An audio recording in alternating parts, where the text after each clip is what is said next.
मुंबई 1980-90 के दशक में जब शहर में माफिया का राज था और हर गली में अपराधियों का बोलबाला था। माया डोलास का नाम किसी डरावने ख्वाब की तरह था। माया डोलास या जैसा लोग उसे माया भाई के नाम से जानते थे, वह उस समय का एक कुख्यात गैंगस्टर था। माया डोलास का असली नाम महेंद्र विठोबा डोलस था और उसका जन्म 15 नवंबर 1966 को मुंबई की झुग्गियों में हुआ था। वह एक सामान्य परिवार से था जहां उसके पिता विठोबा डोलस और मां रत्न प्रभा डोलस थे। नमस्कार, मैं हूं अखिल और आप देखना शुरू कर चुके हैं न्यूज 21 बॉलीवुड विद बुलेट्स के आज के एपिसोड में हम जिसका जिक्र कर रहे हैं वो 80 के दशक में अपना एक अलग रुतबा रखता था। पूरी माया नगरी उसके नाम से खौफ खाती थी। डोलास विठोबा डोलस और मां रत्न प्रभा डोलस के 6 बच्चों में से एक था। डोलास 1980 में अशोक जोशी गिरोह में शामिल हो गया और संगठन में तेजी से आगे बढ़ा। उसने कंजूर गांव में अपराधी राजनेता अशोक जोशी के गिरोह के लिए कई सफल जबरन वसूली रैकेट चलाए, जो बाइकुला कंपनी से भी जुड़ा हुआ था। माया डोलास का बचपन शांति से नहीं बीता। किशोरावस्था में ही वह छोटी मोटी लड़ाइयों में शामिल हो गया था और जल्द ही अपराध की दुनिया में कदम रख दिया। 1980 में उसने अशोक जोशी के गैंग को ज्वाइन किया, जो मुंबई में रंगदारी का धंधा करता था। लेकिन माया का असली रंग 90 के दशक में सामने आया जब वह अंडरवर्ल्ड के सबसे बड़े डॉन दाऊद इब्राहिम की डी कंपनी में शामिल हो गया। दाऊद इब्राहिम का नाम उस समय अंडरवर्ल्ड में सबसे खौफनाक था और माया डोलास ने बहुत जल्द दाऊद के गैंग में अपने लिए एक खास जगह बना ली थी। माया डोलास ने कई माफियाओं को अपना दुश्मन बना लिया था और मुंबई में उसकी दहशत कायम होने लगी थी। उसकी सबसे बड़ी कुकर्म की शुरुआत तब हुई जब उसने अरुण गवली के भाई पापा गवली की हत्या कर दी थी। इस घटना के बाद माया डोलास का नाम हर जुबा पर था, हर कोई उससे खौफ खाने लगा था। लेकिन माया डोलास का आतंक जल्द ही एक भयानक मुठभेड़ में तब्दील हो गया। ये वो कहानी है जहां माया डोलास का जो पूरा साम्राज्य था, जो उसने अपनी गैंग बनाई थी, उसको खत्म करने का एक ऑपरेशन चलाया गया।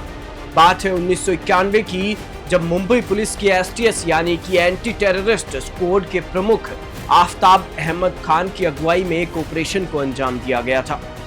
माया डोलास और उसके गैंग के बारे में सूचना मिली थी कि वे लोखंडवाला कॉम्प्लेक्स के स्वाति बिल्डिंग के ए विंग में छुपे हुए हैं। पुलिस को इस ऑपरेशन में न सिर्फ माया डोलास को पकड़ने की थी, बल्कि माया के गैंग से जुड़ी कई प्रकार की खतरनाक गतिविधियों को भी जड़ से खत्म करना था। 16 नवंबर 1991 को आफ्ताब अहमद खान अपनी पूरी टीम के साथ स्वाति बिल्डिंग के पास पहुंचे, लेकिन वहां के हालात को देखते हुए उन्होंने बिल्डिंग के ए विंग को पूरी तरह से घेर लिया।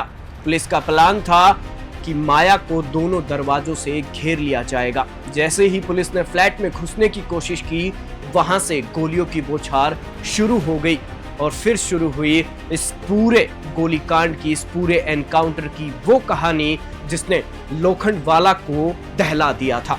यह गोलीबारी इतनी तेज थी कि कई पुलिस वाले घायल हो गए। माया और उसके साथी लगातार फायरिंग करते रहे, जिससे इलाके में अफरा तफरी मच गई। करीब 2 घंटे तक चली इस मुठभेड़ में जब गोलीबारी बंद हुई तो वहां सिर्फ खून से सनी लाशें पड़ी थी। चारों तरफ खून बिखरा हुआ था। माया डोलास और उसके 6 साथी मारे जा चुके थे।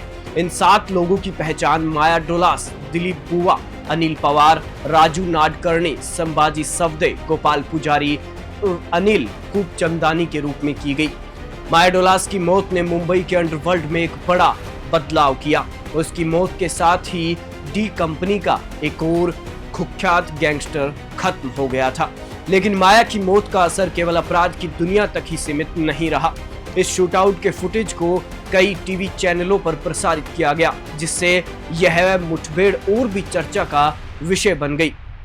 इस गोलीबारी और मुठभेड़ पर बाद में एक फिल्म बनी जिसका नाम आप बखूबी जानते हैं और इस फिल्म को आप लोगों ने कई बार देखा भी होगा। जी हाँ, बिल्कुल, मैं बात कर रहा हूँ शूटआउट एट लोखंडवाला की।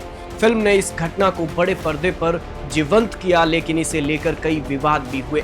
फिल्म के पात्र और घटनाएं काफी हद तक सच्चाई से मेल खाती थी, लेकिन फिर भी इसे लेकर कुछ विवाद खड़े हुए। फिर भी फिल्म को रिलीज कर दिया गया और यह बॉक्स ऑफिस पर उस समय काफी हिट हो गई थी। माया डोलास का नाम अब अंडरवर्ल्ड के इतिहास में दर्ज हो चुका है। उसका जीवन एक दुखद दास्तान है जिसमें उसने अपनी पूरी जिंदगी अपराध और हिंसा में खो दी। माया डोलास की मौत ने मुंबई के माफिया से जुड़े कई राज खोल दिए और यह घटना आज भी लोगों के दिलों में ताजा है। लोखंडवाला शूटआउट ने एक ऐसे गैंगस्टर की मौत को दर्शाया जिसने मुंबई में अपराध की दुनिया को खौफ से भर दिया था।